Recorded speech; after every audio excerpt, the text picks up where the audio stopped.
ఆంధ్రప్రదేశ్లో తెలంగాణ రాష్ట్రానికి రావాల్సిన నీళ్లు నిధులు నియామకాలు దక్కటం లేదన్న కారణంగా ఉద్యమించిన రాష్ట్ర ప్రజల ఆకాంక్షలు ఎంతవరకు నెరవేరాయి అన్న ప్రశ్నకు మనమంతా కలిసి సమాధానం చెప్పుకోవాల్సిన అవసరం ఉంది. తెలంగాణ వాటాగా వచ్చే నీళ్లను రాష్ట్ర ప్రజల సాగునీరు అవసరాలకు వినియోగించాలన్నది ప్రభుత్వ ప్రధాన సంకల్పం. అయితే గత దశాబ్ద కాలంలో పాలకులు తీసుకున్న తప్పుడు విధాన నిర్ణయాల కారణంగాను నాణ్యత లేని పనుల కారణంగాను సాగునీటి ప్రాజెక్టులు ఆశించిన ఫలితాలను ఇవ్వలేకపోతున్నాయి. నీళ్లు ఏ కాలువల ద్వారా పారించాలన్న ధ్యేయంతో కాకుండా అవినీతి సొమ్మును ఏ కాలువల ద్వారా ప్రవహింపచేయాలన్న లక్ష్యంతో గత ప్రభుత్వం పనిచేయటం వల్ల రైతుల సాగునీటి సమస్యలు అపరిష్కృతంగానే మిగిలిపోయాయి. పర్యవసానంగా మన నీళ్లను మనం సమర్థవంతంగా వాడుకోలేని పరిస్థితి దాపురించింది. ఈ పరిస్థితి నుండి బయటపడే విధంగా తగిన దిద్దుబాటు చర్యలను చేపట్టడంతో పాటు మరింత మేలైన ప్రాజెక్టుల నిర్మాణం చేపట్టాలనే కృతనిశ్చయంతో ఈ ప్రభుత్వం ఉంది. ఇక నిధుల విషయానికి వస్తే గత ప్రభుత్వ కాలంలో ఆదాయం ద్వారా కానీ అప్పుల ద్వారా కానీ తదితర మార్గాల ద్వారా కానీ సమకూరిన నిధుల వ్యయానికి రాష్ట్ర పురోగతికి ఏమాత్రం పొంతలు లేని పరిస్థితి నెలకొంది.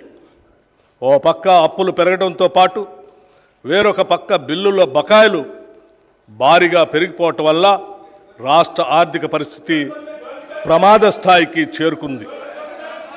ప్రణాళికాబద్ధంగా నడపవలసిన రాష్ట్ర ఆర్థిక వ్యవస్థను ఒంటెద్దు పోకడలతో స్వంత జాగీరుల ఆర్థిక క్రమశిక్షణ ఏమాత్రం పాటించక గత ప్రభుత్వం చేసిన తప్పిదాల పర్యవసానం మేము ఈరోజు వారసత్వంగా అందుకున్నాం.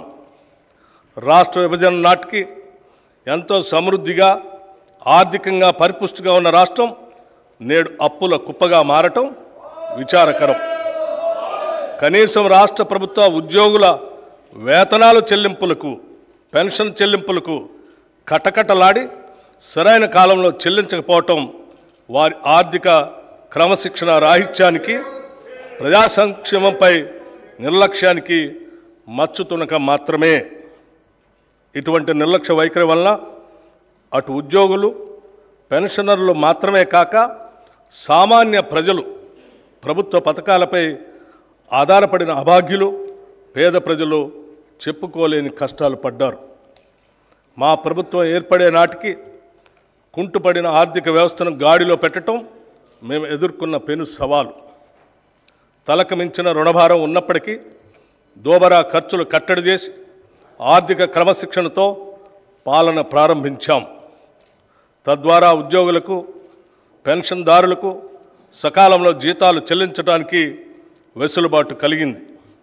ఈ సంవత్సరం మార్చి నెల నుండి 3.69 లక్షల ప్రభుత్వ ఉద్యోగులకు 2.87 లక్షల పెన్షన్దారులకు క్రమం తప్పకుండా ప్రతి నెల మొదటి తారీఖున జీతాలు పెన్షన్లు చెల్లించడానికి మా ప్రభుత్వం చర్యలు తీసుకుంది.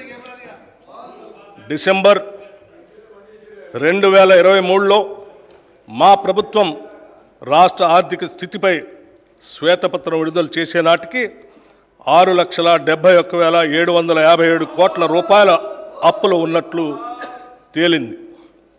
గత ప్రభుత్వం చేసిన అప్పులైనా ప్రభుత్వ పరంగా బాధ్యతతో వాటి తీర్చేందుకు అన్ని చర్యలకు శ్రీకారం చుట్టాం. మా ప్రభుత్వం ఏర్పడిన తర్వాత 35,118 కోట్ల రూపాయలు రుణాలు తీసుకోగా గత ప్రభుత్వం చేసిన రుణాలలో అసలు వడ్డీలతో కలిపి 42,892 కోట్ల రూపాయలు బకాయిల్ని చెల్లించాం. అంటే మా ప్రభుత్వం తీసుకున్న రుణాల కన్నా 7,774 కోట్ల రూపాయలు ఎక్కువగా రుణాలు ఈ కొద్ది నెలల్లోనే చెల్లించడం ద్వారా మా చిత్తశుద్ధి అర్థమవుతుంది. గత ప్రభుత్వం నిర్వాహకం వల్ల చివరికి అప్పులు కట్టడానికి కూడా అప్పులు తీసుకునే పరిస్థితికి రాష్ట్రం దిగజారింది. రాష్ట్ర ఆర్థిక పరిస్థితి ఎంత క్లిష్టంగా ఉన్నా సంక్షేమాన్ని మాత్రం మేము విస్మరించలేదు. డిసెంబర్ నుండి నేటి వరకు 34,579 కోట్ల రూపాయలు వివిధ పథకాలపై ఖర్చు చేశాం. ఈ పథకాల్లో ముఖ్యమైనవి మహిళలకు ఉచిత బస్సు ప్రయాణం, 200 యూనిట్ల ఉచిత కరెంట్, రైతు భరోసా, బియ్యంపై సబ్సిడీలు మరియు చేయూత. సంక్షేమంతో పాటు మూలధన వ్యయానికి క్యాపిటల్ ఎక్స్పెండిచర్ కూడా అదనంగా 19,456 కోట్ల రూపాయలు ఖర్చు చేశాం. తెలంగాణ రాష్ట్రం ఏర్పడిన 10 ఏళ్ల తర్వాత వాస్తవానికి దగ్గరగా ప్రణాళికాబద్ధమైన బడ్జెట్ను తొలిసారిగా మా ప్రభుత్వం 2024 ఫిబ్రవరి 10న శాసనసభలో ప్రవేశపెట్టడం జరిగింది. గత దశాబ్ద కాలంలో నియామకాల విషయానికి వస్తే రాష్ట్ర నిరుద్యోగ యువత కన్న కలలు కలలైపోయాయి. కొత్త ఉద్యోగాలు సృష్టించమనే మాట అటుంచితే ఉన్న ఉద్యోగాల నియామక ప్రక్రియల్లో గత ప్రభుత్వం చూపించిన అలసత్వం, నిర్లక్ష్యం కారణంగా నిరుద్యోగ యువత ఆశలు అడుగంటిపోయాయి. తాము చేపట్టిన అరకొర ఉద్యోగాల నియామక ప్రక్రియలో చోటు చేసుకున్న అక్రమాలు, పేపర్ లీకేజీలు, అసమర్థ పరీక్షా నిర్వహణ వల్ల అర్హులైన యువతకు ఉద్యోగాలు రాని పరిస్థితి దాపురించింది. ప్రభుత్వ మరియు ప్రభుత్వ రంగ సంస్థల్లో కొత్త ఉద్యోగాలు సృష్టించడానికి, ఉద్యోగ నియామక ప్రక్రియలో పారదర్శకంగా పనిచేయటానికి తగిన చర్యలు మా ప్రభుత్వం తీసుకుంటుంది. తెలంగాణ పబ్లిక్ సర్వీస్ కమిషన్ సంస్థను సమూలంగా ప్రక్షాళన చేసి వారికి కావలసిన నిధులను మరియు మౌలిక వసతులను సమకూర్చాం. పోలీసు, వైద్య మరియు ఇతర రంగాల్లో ఇప్పటికే 31,768 ఉద్యోగ నియామక పత్రాలని అందజేశాం. ఉద్యోగ నియామక ప్రక్రియల్లో ఇదివరకు చోటు చేసుకున్న అవకతవకలను సరిదిద్ది నియామక ప్రణాళిక క్యాలెండర్ను త్వరలోనే ప్రకటిస్తాం. గత ప్రభుత్వ వైఫల్యాలను గమనించిన రాష్ట్ర ప్రజలు మార్పును కోరి ఇందిరమ్మ రాజ్యం కోసం కాంగ్రెస్ పార్టీకి అధికారం ఇచ్చారు. తత్ఫలితంగా గౌరవనీయులు శ్రీ రేవంత్ రెడ్డి గారి నేతృత్వంలో కాంగ్రెస్ పార్టీ ప్రభుత్వాన్ని ఏర్పరిచింది.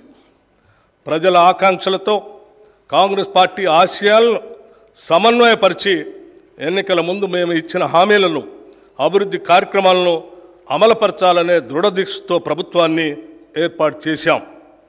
మేము ఇచ్చిన హామీలు ఎన్నికల్లో ఏదో విధంగా గెలవాలనే ఉద్దేశంతో ఇచ్చినవి కావు. ప్రజల గుండె చప్పళ్లకు స్పందించి రూపొందించినవే.